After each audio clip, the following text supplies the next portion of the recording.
Bismillahirrahmanirrahim. Assalamualaikum warahmatullahi wabarakatuh.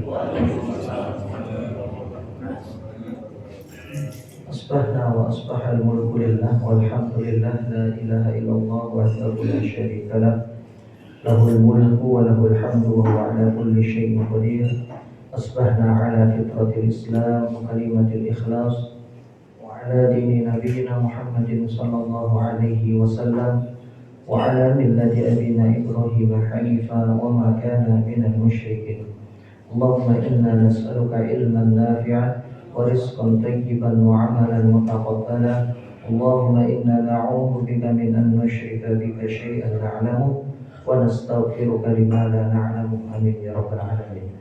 Bapak Ibu jamaah salat subuh yang semoga dirahmati Allah. Alhamdulillah, puji syukur senantiasa kita haturkan kehadirat Allah atas segala nikmat, bimbingan, inayah dan hal yang Allah berikan kepada kita. Salawat teriring salam semoga tercurah kepada junjungan kita Rasulullah Muhammad SAW, kepada keluarga beliau, para sahabatnya, dan umat beliau yang tetap berpegang kepada agama ini sampai hari berbangkit. Bapak Ibu jamaah yang semoga dirahmati Allah, tentunya kalimat syukur senantiasa terucap dan tidak pernah lepas dari lisan kita, karena Allah masih memberikan kita kesempatan demi kesempatan, waktu demi waktu, untuk menjalankan satu persatu syariatnya dan untuk menimba ilmu yang telah diajarkan dan ditinggalkan oleh Nabi-Nya Shallallahu Alaihi Wasallam. Karena dari kebaikan-kebaikan ini kelak yang akan membuat timbangan amal kita berat di sisi Allah Subhanahu Wa Taala. Terlebih jika itu adalah perkara syariah. Jika itu adalah perkara perintah, yang perintah ini tujuannya adalah untuk kebaikan bagi hambanya, bagi kaum muslimin dalam hal apapun, baik itu syariah berupa sholat, kemudian zakat yang manfaatnya luas ya untuk sosial kemasyarakatan, karena salah satu di antara hikmah dari zakat ini adalah menumbuhkan kepedulian yang ada pada diri kaum muslimin. Kemudian syariah hijab atau menutup aurat, semuanya adalah sama. Judulnya adalah syariah, sebuah aturan yang Allah turunkan kepada Nabi SAW untuk kemaslahatan mereka. Mereka itu adalah kita kaum muslimin. Tapi bagi kita, dari sisi kita, ketika kita menjalankan, maka ini bentuk ketaatan dan kebaikan yang berat nilainya di sisi Allah Subhanahu wa Ta'ala. Dan syariat-syariat yang dijalankan atau aturan-aturan yang dijalankan oleh seorang muslim itu adalah salah satu tanda bahwa akidah, tauhid, keyakinan yang mereka yakini mengharuskan mereka, mewajibkan mereka ya untuk tunduk dan patuh atas apa yang telah Allah Subhanahu wa Ta'ala turunkan. Dari rangkaian syariat itu masuk dalam kategori syariat ini adalah syariah atau aturan tata cara ya SOP tentang pembagian harta peninggalan dari orang yang wafat atau waris jamaah, sehingga membagi warisan sesuai dengan aturan yang Allah mau itu sama kewajibannya dengan sholat, sama kewajibannya dengan shaum, sama kewajibannya dengan zakat, sama juga kewajibannya dengan hijab. Jangan kemudian sampai ada seorang muslim yang berpikir itu kan ranah khilaf, membagi wasiat, membagi warisan sesuai dengan yang Allah inginkan, itu kan ranah khilaf. Ada ulama yang mengiyakan, ya mewajibkan, ada juga ulama yang tidak mewajibkan. Kata saya, tolong sebutkan ulama mana yang tidak mewajibkan membagi syariat sesuai dengan aturan Allah. Itu adalah sesuatu yang dikarang. Ini wajib jamaah untuk membaginya. Khilaf itu nanti ketika sudah sampai di dalam, ketika kita sudah sampai teknis dalam pembagian, itu baru nanti akan masuk ranah khilaf. Ya, ketika sampai pada pembahasan misalkan al-umarataini yang apabila suami atau istri itu meninggal, kemudian ada ibu atau kemudian ada ayahnya masih hidup. Nah, di sini memang ada ranah khilaf. Tapi kalau kemudian pembahasan secara waris, pembahasan waris secara umum dikatakan ada ulama yang mewajibkan, ada ulama yang tidak. Ini keliru dan ini salah, karena waris itu sama dengan hijab. Mana ada ulama yang mengatakan hijab itu tidak wajib. Tidak ada ulama yang mengatakan begitu. Kalaupun ada, mohon maaf, berarti ada kekeliruan dalam memahami ayat Quran. Karena ayatnya itu jelas. Ayatnya itu bukan ayat mutasyabih, bukan ayat yang multi tafsir. Semua ahli tafsir, baik yang salaf maupun yang khalaf itu yang belakangan hadir, yang saat ini ya ulama mutaakhirin itu sepakat bahwa ini adalah bagian dari syariat, dan syariat ini wajib diterapkan dan wajib dijalankan oleh seorang muslim. Kewajiban kita adalah menyampaikan, dan apabila kita yang diberikan oleh Allah amanah untuk mengaturnya, dalam hal ini adalah kita sebagai kepala rumah tangga, ya, atau kita adalah seorang anak yang bisa memberikan edukasi kepada orang tua kita, jangan juga kemudian terlalu menyalahkan orang tua yang belum paham. Butuh waktu untuk sampai pada beliau itu paham dan beliau itu tahu bagaimana aturan membagi warisan, sehingga dibutuhkan kesabaran. Pada akhirnya jamaah yang dimuliakan Allah, kita paham, kita tahu, keluarga besar kita juga paham dan tahu. Saat itulah ya sebuah keluarga besar itu bisa diselamatkan dari terjadinya perpecahan atau dari terjadinya keributan pada saat membagi harta warisan. Berapa banyak kita temukan keluarga yang tadinya baik-baik saja, ketika orang tuanya masih ada, dalam keadaan silaturahmi masih terjalin. Tapi keadaan ini berubah pada saat orang tuanya wafat dan anak keturunannya atau anak cucunya belum teredukasi bagaimana cara membagi warisan sesuai dengan hukum Allah Subhanahu wa taala. Yang ada masing-masing di kepala mereka itu ingin bagaimana agar warisan ini dia yang paling banyak dapatnya, atau bila perlu dikuasai seorang diri, dan pada akhirnya keluarga besarnya tidak mendapatkan bagian, padahal mereka adalah ahlul warasah. Mereka adalah orang-orang yang berhak mendapatkan warisan, atau mereka adalah al-warithun, orang-orang yang memang oleh Allah diberikan jatah karena adanya hubungan darah, karena adanya hubungan pernikahan, dan karena adanya hubungan memerdekakan budak, yang kemudian budak ini meninggal dunia dan memiliki harta, dan budak ini tidak memiliki siapapun. Ya, dia tidak punya istri, dia tidak punya anak, hanya dulu pernah dia menjadi budak dari seorang tuan, dan perbudakan ini sudah dihapus oleh Islam. Ingat Pak ya, budak itu bukan ART, budak itu bukan pembantu. Hadzal hukm yakhtalif tamaman. Hukumnya berbeda 180 derajat, karena budak itu adalah orang yang dibeli karena dia ditawan dalam sebuah konflik peperangan. Dan ini sudah ada sejak Islam itu datang, sebelum Islam itu datang. Tapi justru yang menghapuskan perbudakan sebelum negara-negara PBB itu teriak-teriak tidak boleh ada perbudakan, 1400 tahun lalu Allah sudah menurunkan ayat demi ayat, surah demi surah, yang isinya adalah membebaskan atau membebaskan perbudakan. Seorang suami istri yang melakukan hubungan di siang hari, salah satu kafaratnya adalah aitku raqabah, memerdekakan budak.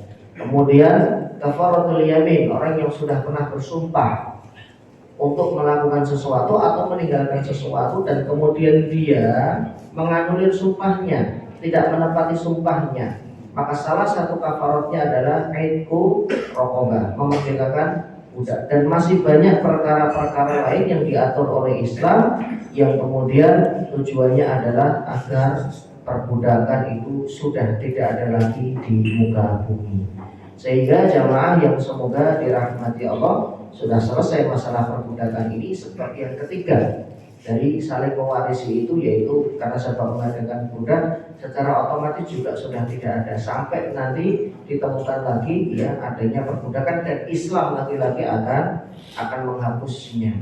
Jamaah yang semoga dirahmati Allah, maka ini menjadi atensi bagi kita yang diberikan oleh Allah kesempatan waktu, yang diberikan oleh Allah kesempatan untuk menimba ilmu. Kefahaman kita terhadap satu syariat, kefahaman kita terhadap satu perintah, alangkah baiknya jika kita perlahan kemudian mengedukasi, memberikan pemahaman, memberikan pencerahan kepada orang-orang yang berada di bawah tanggung jawab kita maupun orang-orang yang kita kenal. Agar apa? Agar kita bisa menyelamatkan banyak keluarga dari terjadinya keributan, dari terjadinya perpecahan dikarenakan pembagian warisan. Kuncinya adalah ridho dengan ketetapan Allah yang ada di dalam surah An-Nisa terkait dengan pembagian waris. Maka saat itu insya Allah orang-orang hatinya juga akan ridho, dan saat itu keributan, perpecahan dalam membagi warisan bisa diminimalisir ketika mereka mau tunduk dengan hukum Allah yang ada di dalam Al-Quran. Semoga sholawat serta salam tercurah kepada junjungan kita Rasulullah Muhammad SAW, kepada keluarga, para sahabat dan umat beliau yang tetap berpegang kepada agamanya sampai hari berakhir. Jamaah yang semoga dirahmati Allah,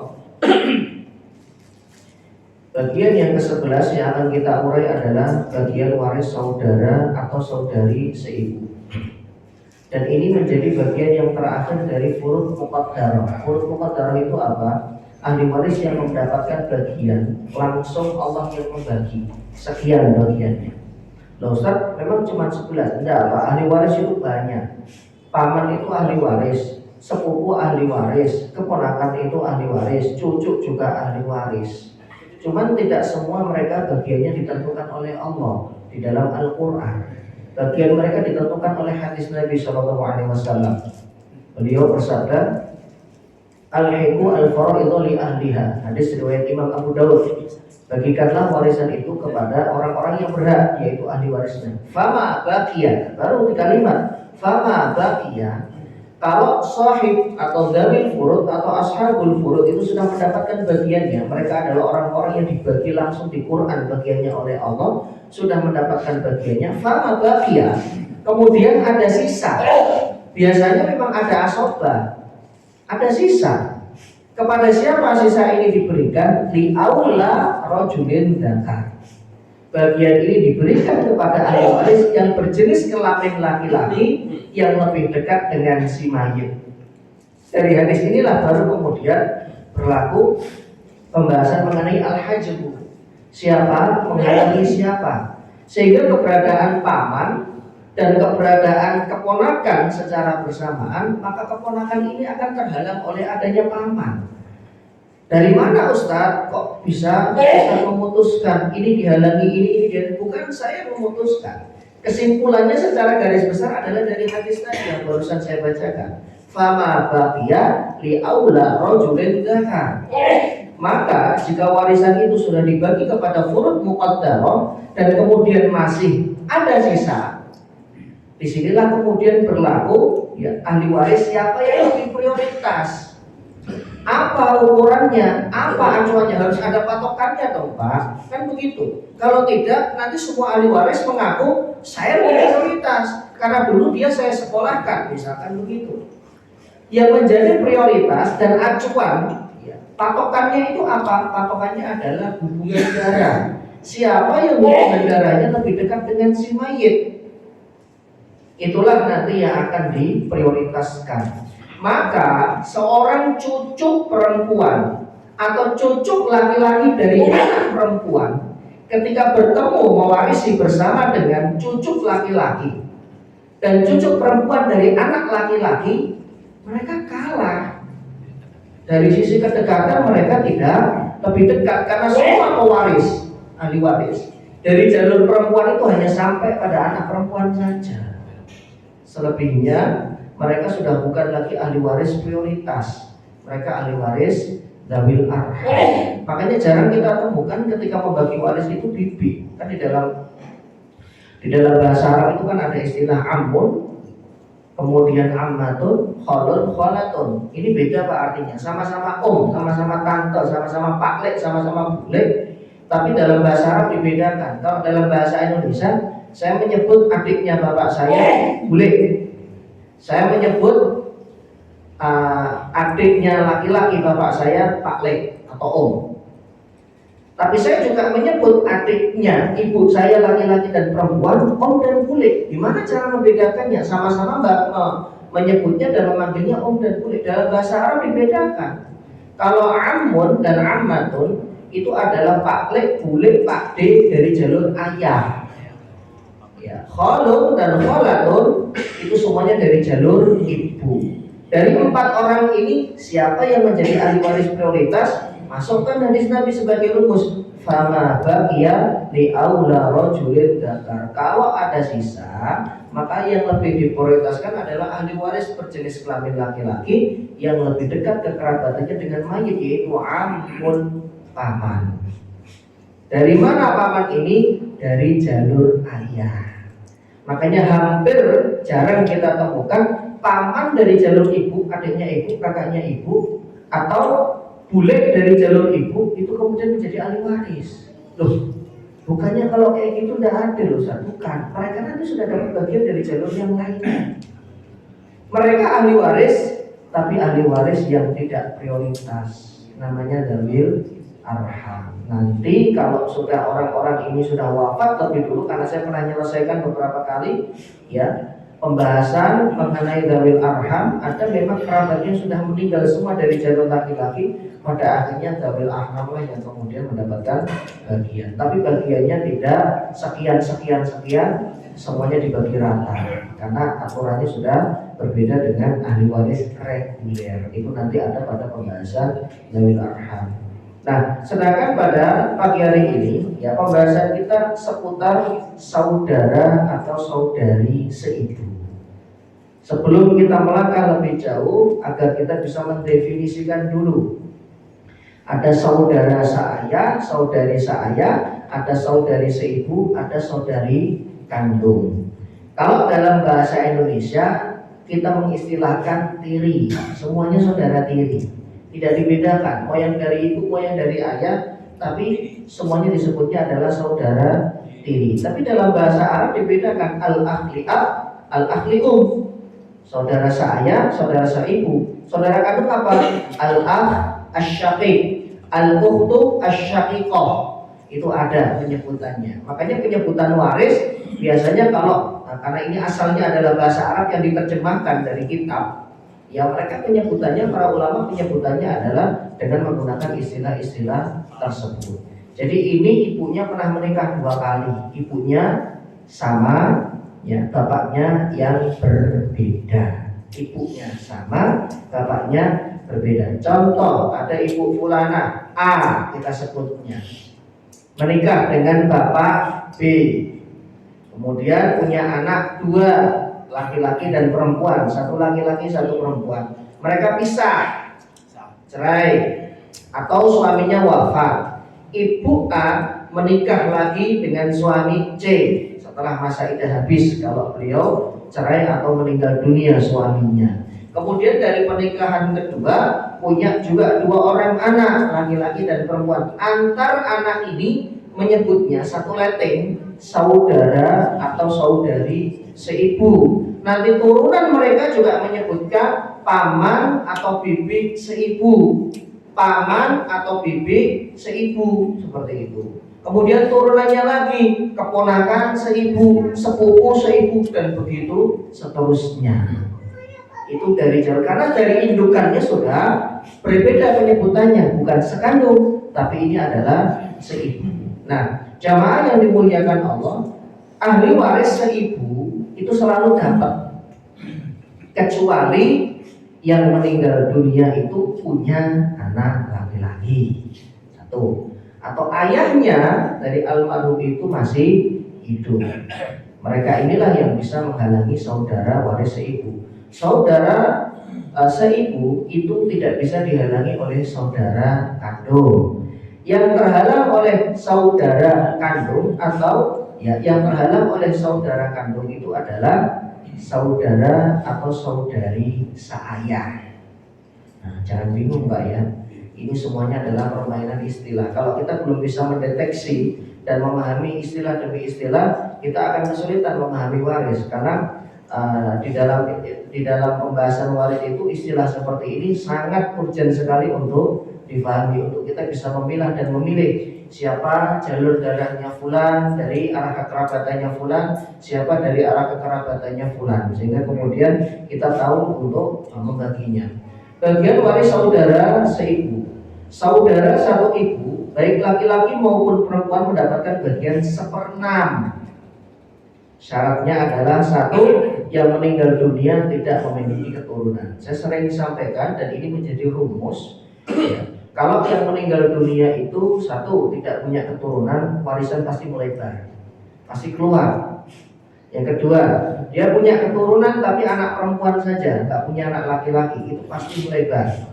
Warisannya itu pasti akan keluar. Keluar itu berarti bukan diwariskan hanya kepada keluarga inti saja, tapi pasti akan keluar entah saudara laki-laki kandung, saudara perempuan kandung, saudara laki-laki seayah atau saudara perempuan seayah, kemudian melebar juga pada saudara laki-laki atau perempuan seibu, dan terus paman. Jadi makin melebar begitu. Kalau tidak memiliki anak laki-laki, punya keturunan tapi tidak laki-laki, misalkan perempuan. Tapi kalau ada anak laki-laki, semua saudara kandung, paman bahkan itu terhalang dengan laki-laki. Dasarnya apa Ustaz? Tadi hadis Abu Daud yang saya sampaikan di awal. Ini satu hadis tapi maknanya dalam sekali. Fama baqiya, kalau ada sisa li aula rajulin dzakar, maka warisan itu diprioritaskan kepada ahli waris laki-laki yang lebih dekat dengan si mayit. Kalau dikumpulkan semua ahli waris laki-lakinya ada 10 Ustaz, kalau dikali semua nggak mungkin Pak. Maka diterapkanlah namanya al-hajbu. Makanya para ulama mengatakan tidak boleh seseorang itu berbicara mengenai waris, apalagi membagi warisan kalau dia tidak paham al-hajbu. Al-hajbu itu apa? Pembahasan hajab. Siapa menghalangi siapa, siapa terhalangi siapa. Karena kata beliau, bisa jadi dia harusnya menjadi ahli waris yang terhalang, tapi malah dapat karena nggak paham. Atau dia dapat, tapi kemudian seolah-olah terhalangi. Ini kan kacau begitu ya. Nah ini harus tahu. Jangan sampai saudara seayah dikasih warisan ketika ada saudara kandung, dibagi semuanya. Itu salah. Saudara saya itu terhalang. Atau fulan memiliki anak laki-laki, di satu sisi pamannya juga jadi ahli waris, pamannya dikasih oleh saudaranya. Kenapa? Nggak enak. Nggak begitu cara jalurnya. Paman itu tetap terhalang. Nanti kalau paman itu punya jasa kepada si mayit, ya bisa cincau dengan ahli waris yang lainnya. Ini paman itu pernah dulu nyekolahin suami kamu atau bapak kamu, mau nggak bersedia tidak untuk memberikan hibah kepada beliau? Jalurnya seperti itu, bukan dibagi dari global warisan yang ada, karena itu nanti akan mengurangi hak daripada ahli waris yang lainnya. Jalurnya tetap musyawarah, setelah dibagi semua kepada keluarga intinya disampaikan itu pamannya dulu pernah nyekolahin bapak kamu waktu masih kecil karena mbahmu kondisi ekonominya kesulitan. Bersediakah untuk mengurangi hakmu dari warisan itu untuk diberikan kepada beliau? Ya sudah, nggak apa-apa. Akhirnya kemudian mereka patungan anak-anak ini karena bagiannya cukup besar untuk diberikan kepada paman dari bapaknya. Berarti mbah kan, bahlek kan nyebutnya seperti itu anak-anak ini. Selesai Pak, nggak usah ada keributan kayak begitu. Yang mbahnya sana merasa, wah saya tuh nggak dikasih. Dulu bapaknya itu kan yang nyekolahkan saya. Bapakmu ya, bapakmu sampai menyebut bapakmu ya begitu. Bapakmu, mbah dulu yang nyekolahkan. Lah kok ini secuil aja tanah nggak dikasih, misalkan seperti itu. Ya. Ini kan jadi dilema. Padahal itu bisa diselesaikan mudah sekali, Bapak Ibu sekalian. Diselesaikan ya dengan kepala dingin. Kalau masing-masing paham dan tahu mengenai pembagian ini, mereka tidak perlu adu urang seperti itu. Tinggal duduk bersama berapa hibah yang diberikan. Tapi kalau beliau rujuk, saya maunya setengah, ingin saya ubah, nggak bisa. Nyun sewu, karena memang secara aturan seperti ini. Tapi itu harus dimasukkan dulu tauhidnya, akidahnya. Karena tidak bisa seseorang itu menerima secara global hukum Allah sampai akidah dan tauhid itu betul-betul tertata. Karena kuncinya di situ. Ya, orang mau menerima larangan dari khamar, mereka tidak minum khamar. Orang mau menerima syariat kurban, perintah puasa, itu semuanya muaranya pada satu akidah. Kalau akidahnya sudah tertata, akidahnya sudah sampai. Akidahnya sudah tertata, akidahnya sudah sampai, insya Allah semua perintah itu akan mudah sekali untuk diterima. Syarat yang kedua, tidak ada ahli waris yang berjenis kelamin laki-laki yang lebih dekat dengan si mayit. Ini kenapa?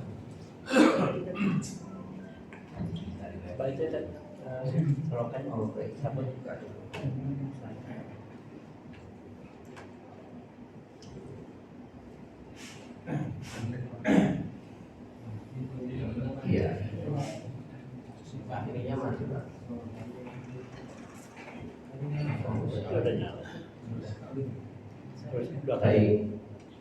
Yang kedua, tidak ada ahli waris yang berjenis kelamin laki-laki, ayah atau kakek, karena mereka akan menghalangi ahli waris lain yang lebih dekat. Kemudian yang ketiga, dia hanya satu orang. Jadi bagian seperenam itu didapatkan ketika dia hanya seorang diri.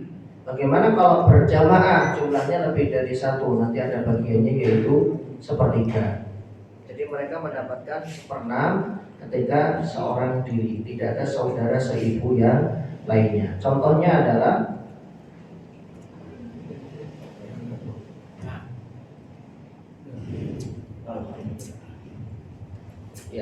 contohnya adalah seorang meninggal dunia dengan ahli waris ibu, seorang saudara laki-laki seibu dan paman.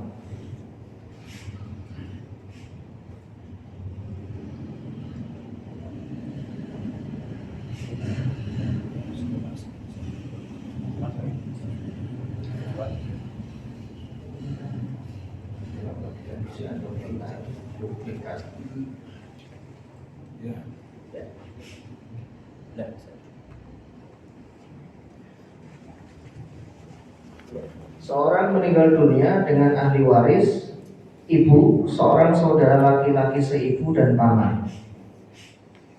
Nah, dalam kasus seperti ini, satu orang saudara laki-laki seibu mendapatkan seperenam. Ibunya dapat berapa, Pak? Ibunya dapat sepertiga, tidak, sepertiga, dan pamannya mendapat sisa. Jadi saudara laki-laki seibu tidak bisa menghalangi paman, karena paman disebutnya fama baqiya li aula rajulin dzakar. Jika ada sisa, maka diberikan kepada ahli waris laki-laki yang lebih dekat dengan si mayit. Kalau pamannya satu, kalau pamannya 5 misalkan, ya semuanya dapat dan dibagi rata. Untuk paman, ini paman semuanya adalah dari jalur ayah ya, ayahnya yang meninggal, bukan dari jalur ibu. Semua pewaris itu dari jalur laki-laki, seperti itu. Contoh yang berikutnya, seorang meninggal dunia dengan ahli waris istri, seorang saudara perempuan seibu dan paman. Nah, berhubung yang meninggal ini belum punya keturunan, maka istrinya mendapatkan seperempat, saudara perempuan seibunya seperenam, karena pembahasan kita adalah saudara seibu, dan sisanya diambil oleh paman. Asobah binasinya diambil oleh paman. Bagaimana kalau ada dua paman, paman dari ibunya masih, paman dari bapaknya masih? Yang jauh yang dari jalur ibu memang tidak dapat, semua dari jalur ayah untuk jalur pewarisan. Kemudian yang berikutnya, kaidah yang berikutnya, saudara satu ibu baik laki-laki ataupun wanita mendapatkan sepertiga. Kalau tadi seperenam, dengan syarat jumlah mereka lebih dari satu orang, 2, 3, laki-laki dan perempuannya sama. Ya, tidak berlaku lidzakari mislu hadzil unsayaini. Saya ulang. Untuk pembagian ahli waris saudara satu ibu, Ustaz, saudara satu ibunya itu 2 perempuan 3 laki-laki, berarti 2 perempuan 3 laki-laki, berarti 5. Apakah berlaku lidzakari mislu hadzil unsayain? Tidak, karena mereka disebutnya secara khusus oleh Quran. Yusikumullahu fi auladikum lidzakari mislu hadzil unsayain. Itu oleh para ulama diterjemahkan, yang mendapatkan lidzakari mislu hadzil unsayain itu adalah 1 anak laki-laki dan anak perempuan jika mereka mewarisi bersamaan. 2, saudara laki-laki dan saudari perempuan sekandung jika mereka mewarisi bersamaan. 3, saudara laki-laki dan saudara perempuan seayah jika mereka mewarisi bersamaan. Syaratnya untuk saudara seayah ini mewarisi, tidak ada saudara laki-laki sekandung. Kalau ada mereka yang jelas tidak ada saudara sekandung. Jadi lidzakari mislu hadzil unsayain itu tidak berlaku untuk laki-laki dan saudara laki-laki dan seibu, saudara laki-laki dan perempuan seibu. Kok begitu Ustaz? Iya Pak, memang kaidah Quran begitu. Makanya taunya dari mana kita? Taunya dari usul fikih. Karena dalam usul fikih itu apabila lafaz itu datang secara khusus, maka dia diamalkan kekhususannya. Pembahasan mengenai saudara al-ikhwah lium, saudara atau saudari seibu, itu ayatnya datangnya khusus dan dia tidak menggunakan kaidah lidzakari mislu hadzil unsayain dan begitu seterusnya, seperti itu. Yang kedua syaratnya adalah yang meninggal belum memiliki keturunan, tidak memiliki keturunan atau dia belum menikah misalkan. Kemudian tidak ada induk ahli waris yang berjenis kelamin laki-laki. Di sini saya cantumkan catatan, saudara satu ibu tidak dibedakan antara laki-laki dan wanitanya. Laki-laki mereka tidak mentaksibkan wanita, mengaksobahkan wanita. Bahkan mereka mendapat bagian dengan sama rata. Jadi nanti kalau ada 5, ya masing-masing bagiannya sama. Loh kok enggak sesuai? Ya itu lain, rumusnya memang lain. Karena ayatnya juga berbeda penyebutannya. Jadi ini mohon difahami Pak ya. Ini ilmu, ya jangan salah nanti ketika membagi saudara seibu dibagi lidzakari mislu hadzil unsayain. Nah, itu untuk anak laki-laki dan anak perempuan, saudara kandung laki-laki dan perempuan, saudara seayah laki-laki dan perempuan. Itu baru diterapkan ayat tersebut. Contohnya adalah seorang meninggal dunia dengan ahli waris ibu, 3 saudara perempuan, saudari ini harusnya saya salah ketik, 3 saudari perempuan seibu dan paman. Dalam kejadian kasus seperti ini, ibunya mendapatkan sepertiga atau seperenam? Ibu itu mendapatkan sepertiga kalau yang meninggal dunia tidak punya keturunan, dan ibu mendapatkan seperenam jika yang meninggal dunia itu punya keturunan dan adanya sejumlah saudara. Jadi ibu mendapatkan seperenam, bukan sepertiga. Saudara sekandung K, saudara seayah K, saudara seibu K. Jadi bagian ibu adalah seperenam. Ini saya belum tulis 6-nya. 3 saudara perempuan seibu mendapatkan sepertiga, nanti dibagi rata dan masih ada sisanya asbab binafsinya diambil oleh paman, seperti itu. Contoh yang berikutnya adalah seorang meninggal dunia dengan ahli waris nenek, 2 saudara perempuan dan 2 saudara laki-laki seibu. Ini ada 4 berarti, kemudian paman. Ahli waris yang lainnya adalah paman. Maka dalam kasus seperti ini ya, neneknya mendapatkan sepertiga, kemudian saudara laki-lakinya mendapatkan sepertiga, dan kemudian pamannya mendapatkan asoba binafsihi. Contoh yang berikutnya seorang meninggal dunia. Nah ini contohnya lebih bervariasi yang saya datangkan untuk berikutnya. Istri, ibu, ayah, dan 2 anak laki-laki. Nah, ini adalah ahli waris inti. Karena istri, ada anak, kemudian ada ibu dan ada ayah. Ada 6 ahli waris inti, suami istri, ayah ibu, anak laki-laki, anak perempuan. Ini mereka semuanya dapat, wajib dapat. Ayah tidak menghalangi anak laki-laki, sebagaimana anak laki-laki juga tidak menghalangi ayah. Mereka semua, ini orang-orang yang disebutkan di dalam contoh ini, tidak dihalangi oleh siapapun. Istri tidak bisa dihalangi, dia ahli waris inti. Ibu tidak dihalangi oleh siapapun. Siapa yang berani menghalangi ibu? Ayah sama, anak laki-laki dan anak perempuan juga sama, tidak terhalangi oleh siapapun. Maka istrinya dapat berapa Pak? Seperenam? Salah. 8. Terus sebutin lagi semua Pak. 8. Istrinya mendapatkan 1/8, ibunya 1/3, ibunya 1/6 karena yang meninggal punya anak kan. Yang meninggal laki-laki atau perempuan? Jangan bilang perempuan Pak, kalau perempuan gawat. Karena di situ istri berarti laki-laki, dia adalah seorang anak dari ibu dan ayah, dia adalah seorang bapak dari 2 anak laki-lakinya. Ibunya mendapatkan 1/6, ayahnya mendapatkan 1/6. Dalam kejadian ini ayah tidak mengambil asobah binafsi karena asobah binafsinya diambil oleh anak laki-laki. Ayah itu masuk furud muqaddarah. Ayah juga bisa menjadi ahli waris asobah binafsi. Syarat dan ketentuan berlaku. Coba kalau 2 anak laki-lakinya saya tutup, Anggap dua anak laki-lakinya tidak ada, istrinya dapat berapa? Sepertiga. Seperempat. Anak laki-lakinya saya tutup, nggak ada, istrinya dapat berapa? Seperempat. Ibunya dapat sepertiga, ayahnya dapat asobah binafsi yang bersisa. Jadi keberadaan ahli waris lain itu mempengaruhi bagian ahli waris yang lain. Makanya kalau jenengan salah nyebut, salah mengurutkan siapa yang meninggal dulu, pasti saya analisanya salah. Kalau analisanya salah, pasti jawabannya salah. Makanya mengurutkan ahli waris yang ada atau yang masih hidup dan mengurutkan siapa yang lebih dulu wafat itu penting sekali, Pak, agar nanti tidak keliru dalam membagi warisan. Karena kadang penanya juga kebingungan untuk mengurai begitu.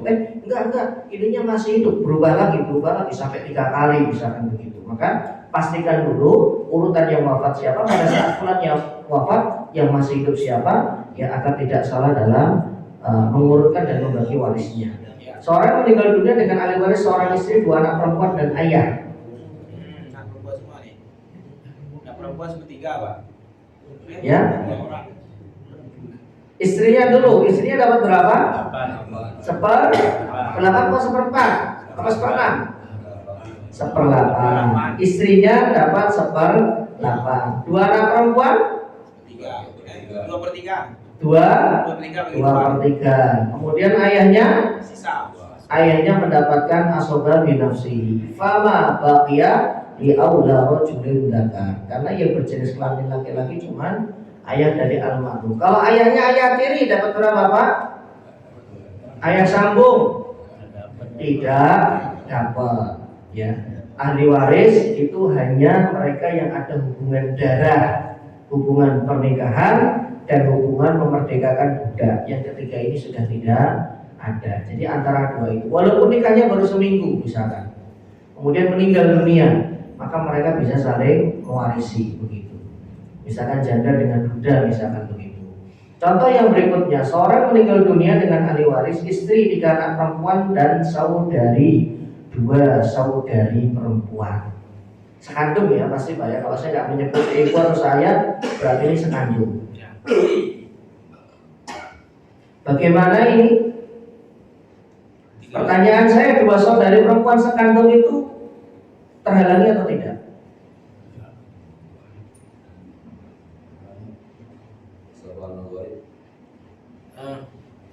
Ya, tadi disebut asobah ma'al ghair. Ini kasus asobah ma'al ghair. Asobah ma'al ghair itu apabila anak perempuan mewarisi bersama-sama dengan saudari perempuan sekandung. Saudari perempuan sekandung. Jadi 2 saudari perempuan itu dapat asobah. Padahal lazimnya asobah itu laki-laki. Loh, kenapa saudara kita lihat hadisnya? Ini hadis ini luar biasa sekali. Fama baqiya li aula rajulin. Rasulullah menyebut li aula rajulin dzakar. Loh, tapi kok ini disebutnya saudara? Disebutnya ini asobah juga. Ini kasus langka, kasus berbeda. Ya, ketika mereka mewarisi bersamaan dengan anak perempuan, saudari perempuan, mereka bagian saudari perempuannya adalah asobah. Istrinya dapat 1/8 sudah pasti karena punya keturunan. 3 anak perempuannya dapat berapa, Pak?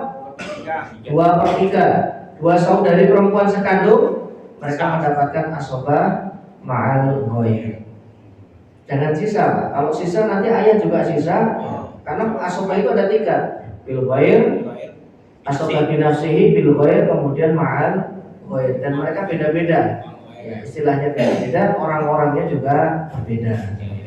Jadi saudari perempuan mendapatkan asobah ma'al ghair dalam kurung sisa dari warisan yang sudah dibagikan kepada istri dan juga anak perempuan. Padahal biasanya asobah itu laki-laki, tapi ini kasus yang berbeda, dikecualikan. Kemudian seorang meninggal dunia dengan ahli waris 3 cucu perempuan dari anak laki-laki dan 3 saudari perempuan seayah. Cucu perempuan dari anak laki-laki, paham Pak ya? Jadi jenengan punya anak laki-laki, anak laki-lakinya punya anak cucu perempuan. Cucu perempuan dari anak laki-laki masih menjadi ahli waris.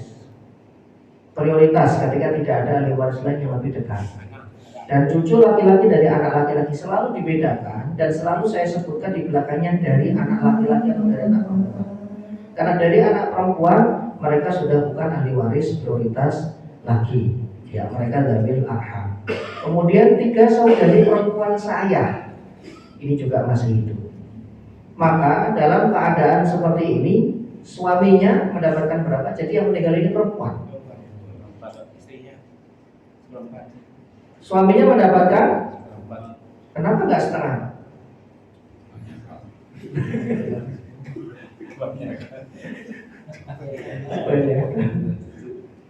Ya, karena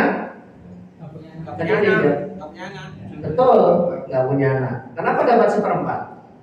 Tadi Bapak menyebut seperempat. Karena ada farah waris, Pak. Ada keturunan. Keturunannya siapa? Cucu. Jadi nggak mesti anak. Yang penting farah waris, keturunan. Bisa cucu, bisa anak, gitu ya. Kemudian 3 cucu perempuan dari anak laki-laki. 2/3. Ya. 2/3, Pak. Kenapa 2/3? Ganti dari anak perempuan, Pak. Salah, Pak ya? Mengganti dari anak perempuan. Ya. Bagian mereka adalah betul 2/3. Mengganti dari anak perempuan. Pengganti bagiannya, bukan pengganti isemnya, bagiannya, furudnya, bukan pengganti posisinya. Karena dia mengambil bagian 2/3 dan dia diberikan warisan karena dia keturunan dari laki-laki. Yang keturunan dari perempuan nanti dapat dari besan kita.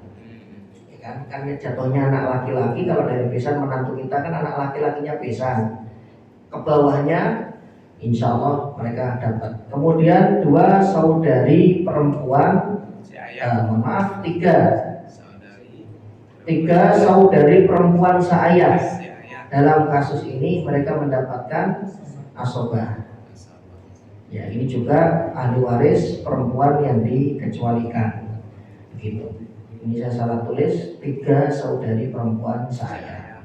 Contoh berikutnya, seorang meninggal dunia dengan ahli waris suami, 2 anak perempuan, 2 saudari perempuan, dan seorang saudara laki-laki saya.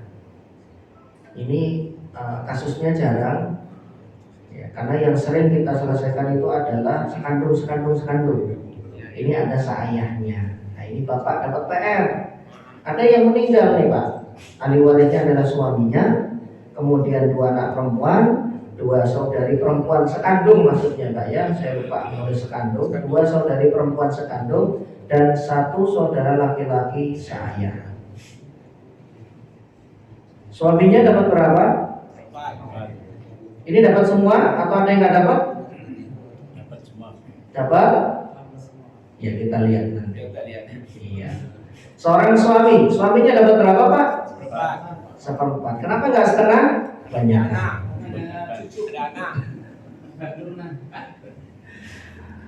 Karena ada anak bukan cucu. Ya. Tadi ada yang jawab bukannya kan. Itu alasan yang masuk akal sebenarnya. Ya. Kemudian 2 anak perempuannya dapat berapa? 2/3. Fa in kunna nisa'an fawqa ithnataini falahuma thulutsa. Itu dasar hukumnya ada di An-Nisa. Kalau mereka 2 anak atau lebih perempuan, maka bagian mereka 2/3. Fa in kanat wahidatan falahan nisf. Kalau cuma 1 anak perempuan, maka bagiannya adalah setengah. Ya, kemudian 2 anak perempuan, 2 saudari perempuan. 2 saudari perempuan, bagiannya berapa? Asobah apa? Bukan, asobah ma'al ghair. Ya, asobah ma'al ghair, dan saudara laki-laki seayahnya terhalang. Saudara laki-laki seayahnya terhalang. Jadi yang asobah ma'al ghairnya adalah 2 saudari perempuan sekandung. Ini sekandung Pak ya. Mereka terhalang. Kemudian contoh yang berikutnya, seorang meninggal dunia dengan ahli waris suami, 4 saudara laki-laki seibu, seorang anak perempuan dan ayah. Seorang meninggal dunia dengan ahli waris suami, ini yang meninggal perempuan, 4 saudara laki-laki seibu. Ternyata yang meninggal itu ya punya saudara seibu, karena ibunya pernah menikah 2 kali. Dan seorang anak perempuan yang meninggal juga punya anak perempuan. Dan kemudian yang meninggal masih ada ayah. Ini ayah yang sekarang, ayah kandung dia berarti. Ayah kandung dia. Bisa jadi skemanya begini, ibunya menikah pertama kali ya, dengan bapak A. Kemudian lahir yang meninggal ini, dia anak pertama. Cerai, ibunya nikah lagi, kemudian lahir 4 saudara laki-lakinya. Bisa seperti itu. Atau kemungkinan yang kedua, ibunya menikah, lahir dulu yang 4 laki-laki ya, kemudian cerai, kemudian ibunya menikah lagi ya, lahirlah yang meninggal ini. Jadi dia pontok, kemungkinan yang kedua. Dua-duanya sama. Nah, ayah di sini bukan ayah dari 4 saudara laki-laki seibu, bukan Pak ya, karena ini kan ayahnya ada 2, ibunya 1, ayahnya 2. Mau dipahami, ayah di sini adalah ayah kandung almarhumah. Karena nggak ada hubungannya, nggak ada hubungan darah dengan yang 4 saudara laki-laki seibu, Pak ya. Ayah di sini adalah ayahnya almarhumah. Kalau dengan skema dia adalah anak pertama dari suami pertama, berarti bapaknya yang cerai tadi masih ada. Atau dia adalah anak bontot, berarti yang 4 saudara laki-laki itu adalah kakaknya semua dari suami pertama. Ya, kalau suami pertama pun masih hidup, ini cerai dengan suami pertama cerai, dengan suami kedua cerai, yang nggak ada hubungan darah dengan yang meninggal sudah pasti nggak dapat. Hanya yang diberikan warisan itu adalah yang ada hubungan darah dengan yang meninggal. Karena ini penting sekali memahami waris. Siapa yang mendapatkan warisan? Mereka adalah yang ada hubungan pernikahan, mereka adalah yang ada hubungan darah. Lacak dulu dari jalur mereka ada nggak hubungan darah. Dari situ nanti jenengan bisa menyelesaikan. Kalau dia punya anak tiri bagaimana? Anak angkat, ada hubungan darah nggak? Nggak ada. Berarti nggak dapat. Wah kasihan dong Ustaz, karena kita biayai dia dari kecil. Masa iya ketika kita nggak ada, kemudian warisan itu berpindah semuanya ke saudara laki-lakinya? Itu pernah terjadi. Ya, di sebuah kajian, setelah itu beliau datang setelah saya ngisi kajian itu, dan beliau ternyata adalah anak angkat. Padahal bapak dan ibu angkatnya pada saat sakit beliau ya yang ngurusin anak angkat ini, betul-betul diurusin di rumah sakit sampai kemudian wafat. Warisan rumah yang ditinggali belum dibagi. Akhirnya beliau merantau ke Jakarta. Di Jakarta kemudian sudah ya punya rumah dan lain-lain. Akhirnya pas pulang kampung kaget tuh, kok rumah dulu bapak angkatnya sudah dijual. Beliau nggak dapat spesial pun, gorengannya aja nggak dapat. Saya bukan siapa-siapa dapat gorengan, nggak dapat. Itu beliau agak sedih gitu ya. Akhirnya saya luruskan, karena setelah itu beliau juga ngadopsi anak. Jadi dalam posisi beliau sebagai anak angkat, beliau nggak mau anak angkat beliau yang sekarang ini mengalami kasus yang sama kejadian. Gimana caranya Ustaz? Saya bilang kasih hibah. Jangan wasiat. Wasiat itu ada sisi kelemahannya. Mohon maaf, karena nanti harus minta ridho dari ahli waris. Kalau bagian mereka lebih dari 1/3. Apalagi kalau ini nanti dibawa sampai ke ranah hukum, ke pengadilan, itu bisa kalah gitu. Kasih hibah, langsung saja dibalik nama atas nama anak angkat itu selesai. Nah, nanti mereka nggak dapat warisan secara direct, tapi yang mereka ambil adalah hibah yang sudah pernah diberikan. Misalkan tanah, misalkan rumah. Tapi saat itu juga berpindah kepemilikan kalau hibah. Artinya mohon maaf, kalau anak angkat ini jahat, bapak angkatnya bisa diusir. Bapak nggak punya hak sama sekali, itu rumah atas nama saya sudah. Waduh, kan ini kurang ajar begitu ya. Sudah dikasih, ya beginilah dunia Pak. Ya, gelap mata. Yang seperti ini ada kan? Nggak masuk akal, tapi ada kasusnya begitu. Sudah dikasih kebaikan, sudah di ini, tapi ada. Karena saya pernah dengar kejadian demi kejadian. Jadi mereka yang ada hubungan darah saja yang mendapatkan warisan secara langsung. Jadi mohon maaf buat yang menjadi anak angkat atau mungkin anak angkat ya, kemudian anak adopsi ya, bapak adopsinya atau anak ini ketika ingin memberikan sesuatu nggak usah pakai wasiat, langsung saja diberikan dalam bentuk hibah, karena itu nanti akan, kalau wasiat prosesnya lebih panjang lagi nanti. Tapi kalau langsung hibah di balik nama selesai, insya Allah tidak ada sengketa di kemudian hari. Nah, kasus suami ahli warisnya 4 saudara laki-laki seibu dan seorang anak perempuan. Suaminya dapat berapa? Seperempat atau setengah? Seperempat. Setengah banyakan. Karena memang ada anak perempuan, jadi pasti bagiannya sudah bukan setengah. Kemudian saudara laki-laki seibu. Kenapa? Anak siapa ini? Anak ayahnya. Baik. Saudara laki-laki seibu terhalang atau tidak? Terhalang oleh ayah. Betul. Semua saudara kandung, seayah, seibu, apalagi semuanya terhalang oleh ayah. Apa dasarnya?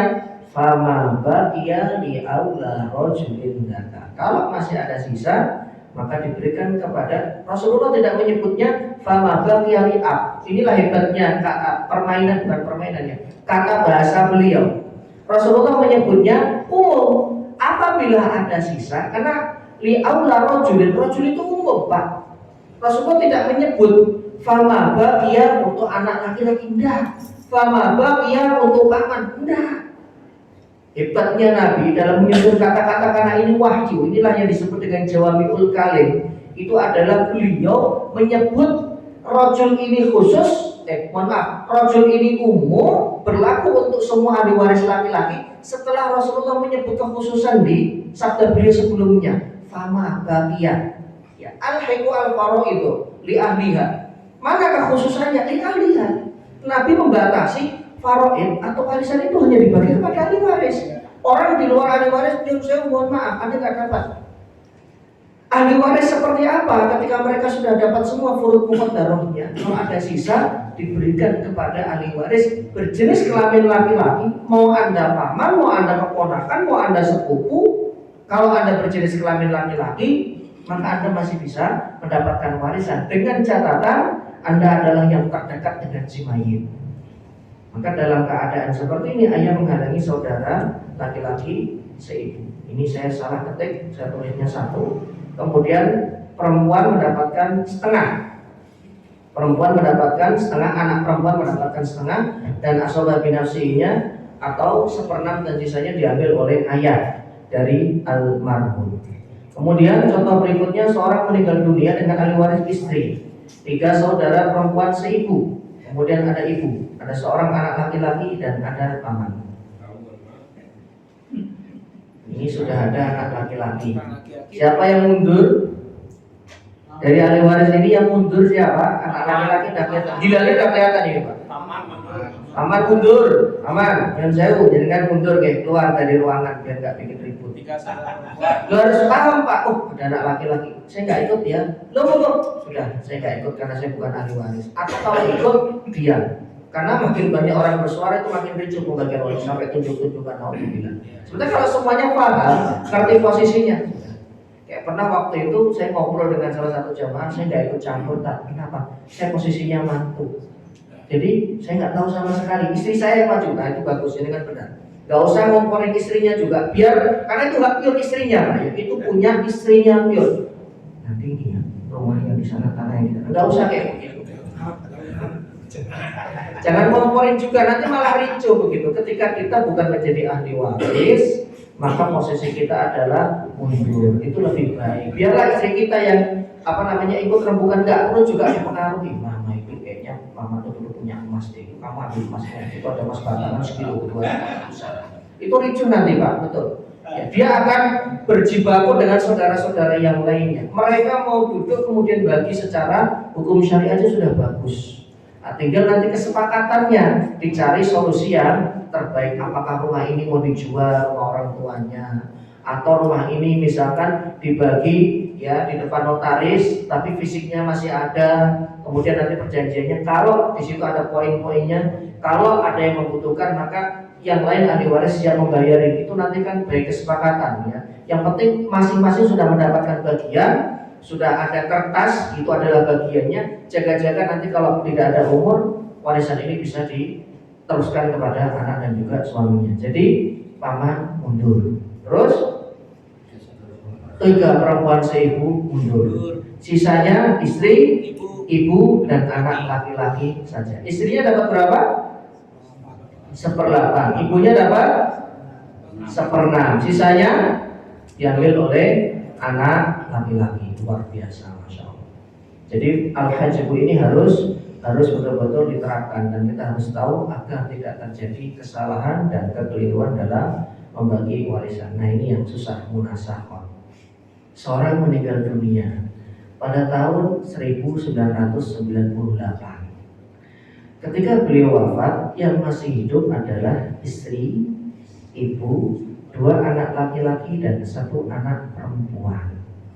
Warisan pun belum dibagi hingga pada tahun 2008, 10 tahun berikutnya berarti ini, salah satu dari mereka meninggal dunia dengan ahli waris 2 cucu laki-laki dan seorang cucu perempuan dari anak laki-laki. Ini namanya pembahasan munasakhah. Nanti setelah furud muqaddarah kita selesai, kita akan membahas munasakhah. Ini justru yang paling banyak terjadi di masyarakat. Sudah ada 5 orang yang meninggal dunia di keluarganya, baru mau dihitung. Mumet saya ngitungnya, karena sudah ada 5 orang, harus diurutin satu-satu. Ayo, ada yang bisa menyelesaikan? Pertama, ya, ketika 98 ini yang meninggal siapa, Pak?